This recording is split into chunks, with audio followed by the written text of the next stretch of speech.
Hi, my name is Sam and I'm 14 years old and live in the Northern Rivers, New South Wales.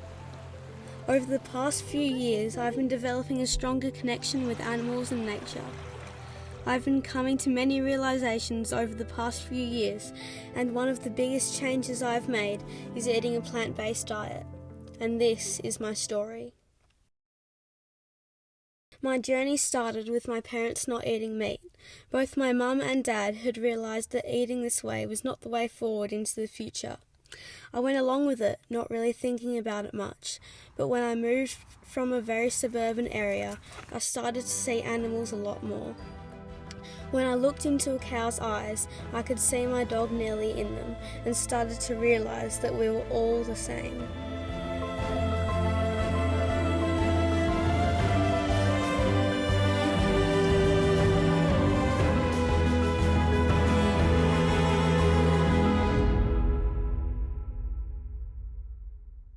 I soon noticed that friends and extended family didn't feel the same way about animals as I did.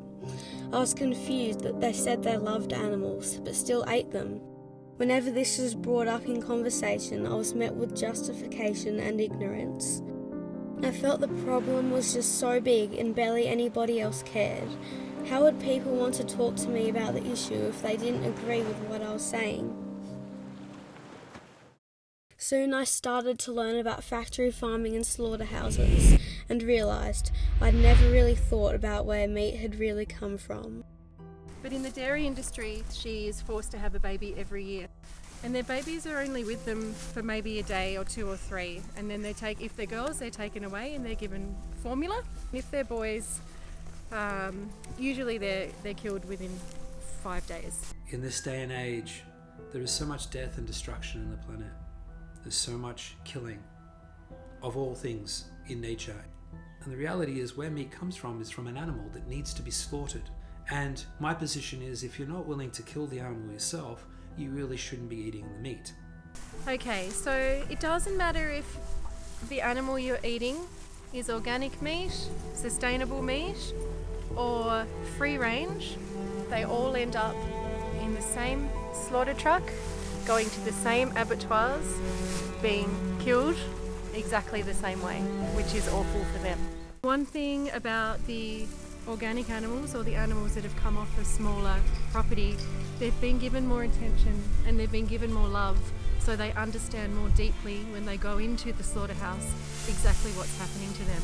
So the humans that have brought them up and that they trust and that they love leave them and they're very scared. But now I knew. I was shocked by how little this was talked about, how little people knew, and also how much people just didn't want to know. There was no awareness of what happened in the process from the farm to plate.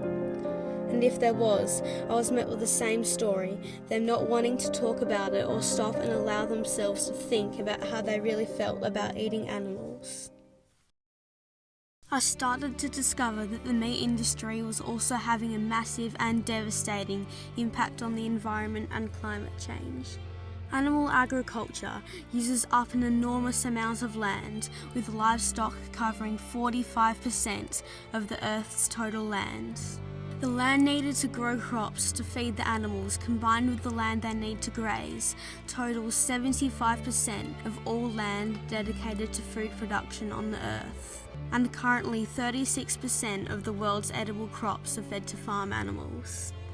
This meant that a meat eater would need 18 times more land than a vegan to survive for a year. I also found out that meat uses up an enormous amount of water. Just one burger uses 3,000 litres of water, which is the same as showering for 2 whole months. If everybody shifted to a plant-based diet, we would have enough food to feed an extra 4 billion people. This would put a stop to world hunger, all from just not eating meat. Switching to a plant-based diet would reduce your greenhouse gas emissions by 70% and would significantly reduce your footprint on the earth. After going on a journey that made me realise that eating animals wasn't the way forward into the future, I came to a conclusion. Nature never intended it to be this way. The earth was never meant to support this amount of animals and the demand for resources that it had. If the world was to switch even to a vegetarian diet, global greenhouse gas emissions half. This is the same as taking 2.7 billion cars off the road. A really important but very confronting exercise is to imagine millions and millions of animals being slaughtered every minute, of every hour, of every day.